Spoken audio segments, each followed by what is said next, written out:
அண்ணன் தளபதி அவர்களே அப்படின்னு கூப்பிடுற அந்த ஒரு நொடிக்காக பல வருடங்கள் நாம் எல்லாம் தவம் இருந்தோம். இதே திருச்சியை தங்களுடைய கோட்டை கோட்டை என்று சொன்னவர்களுக்கெல்லாம் அதை வெறும் மனக்கோட்டை தான் காட்டி அதையும் உடைச்சி இந்த மலைக்கோட்டை மாநகரை தளபதியின் கோட்டையாக இன்றைக்கு நாம் மாற்றி இருக்கிறோம்.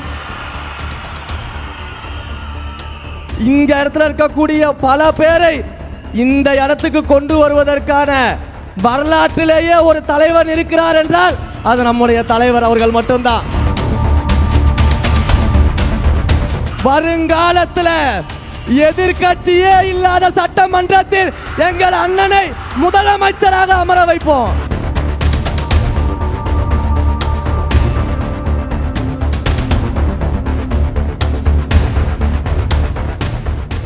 ஃபுல் மூன் சேல் காலை 9 மணியிலிருந்து இரவு 12 மணி வரை மே 31 ஒரு நாள் மட்டும். ஆச்சி மசாலா எந்த சமையலும் ருசி தேடும் ரகசியம் 20 ரூபாய். அன்னை தமிழருக்கு முதல் வணக்கம். என் ஆருயிரான தலைவர் தளபதி அவர்களுக்கு உயிர் வணக்கம். பேரன்பிற்குரிய பொதுச் செயலாளர் அண்ணன் என் ஆனந்த் அவர்களுக்கு நன்றி கலந்த வணக்கத்தோடு இந்த ஒரு நிமிடத்திற்காக என் வாழ்க்கையில் பல வருடங்கள் காத்திருந்தேன். இப்படி அண்ணனை கூப்பிடணும். எப்படி கூப்பிடணும்? மாண்புமிகு தமிழ்நாடு முதலமைச்சர் அண்ணன் தளபதி அவர்களே அப்படின்னு கூப்பிடுற அந்த ஒரு நொடிக்காக பல வருடங்கள் நாம் எல்லாம் தவம் இருந்தோம். அந்த தவம் இன்றைக்கு நிறைவேறி இருக்கிறது. முறை செய்து காப்பாற்றும் மன்னவன் மக்கட்கு இறையென்று வைக்கப்படும்னு ஒரு திருக்குறள் இருக்கு.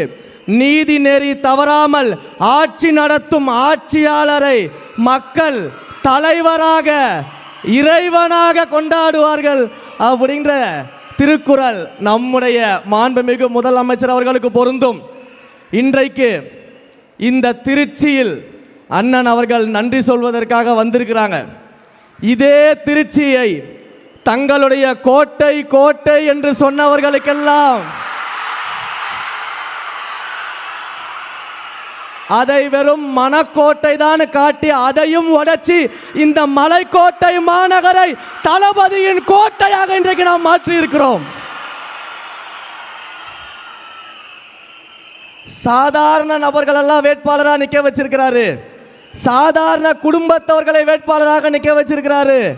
இவங்கெல்லாம் நம்மளை எதிர்த்து ஜெயிச்சிட முடியுமா அப்படின்னு பகல் கனவு கண்டுகிட்டு இருந்தாங்க. ஏன் சாதாரண குடும்பத்திலிருந்து வந்த என்ன ஸ்ரீரங்கம் சட்டமன்ற தொகுதியின் வேட்பாளராக அறிவிச்சாரு. அறிவிச்ச உடனேயே இந்த திருச்சியின் முதலாளி என்று சொல்லக்கூடிய பல பேர் என்ன சொன்னாங்கன்னா, ஸ்ரீரங்கத்தில் வெற்றி பெறுபவர்கள் தான் ஆட்சியை அமைக்க முடியும், அது சென்டிமெண்ட் அப்படின்னு ஏளனமாக பார்த்தாங்க. ஆனால் இந்த சாமானியனை ஸ்ரீரங்கத்தில் வெற்றி பெற வைத்து ஆட்சியில் முதலமைச்சராக அமர்ந்திருக்கக்கூடிய ஒரு மாபெரும் தலைவர் நம்முடைய தலைவர் அவர்கள் மட்டும்தான். உங்களைப் போல இந்த இடத்துல இருக்கக்கூடிய பல பேரை இந்த இடத்துக்கு கொண்டு வருவதற்கான வரலாற்றிலேயே ஒரு தலைவர் இருக்கிறார் என்றால் அது நம்முடைய தலைவர் அவர்கள் மட்டும்தான். வேற எந்த தலைவராலும் அது முடியாது. பல்வேறு மேடைகளில் அண்ணன் முன்னாடியும் சொல்லியிருக்கிறேன், பிரச்சாரங்களின் போது பல்வேறு மேடைகள்லையும் பேசியிருக்கிறேன். அந்த ஒன்றை மட்டும் நினைவுபடுத்திடுறேன். பல இடங்களில் சொன்ன சின்ன பசங்கன்னு ஏளனமாக பார்க்காதீங்க. இந்த சின்ன பசங்க என்ன செய்வாங்கன்னு காட்டுவோன்னு பல மேடைகளில் நான் பேசியிருக்கிறேன், அண்ணன் முன்னாடியும் பேசியிருக்கிறேன்.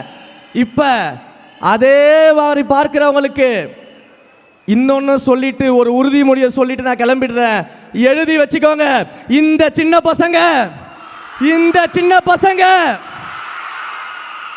வருங்காலத்தில் எதிர்கட்சியே இல்லாத சட்டமன்றத்தில் எங்கள் அண்ணனை முதலமைச்சராக அமர வைப்போம்.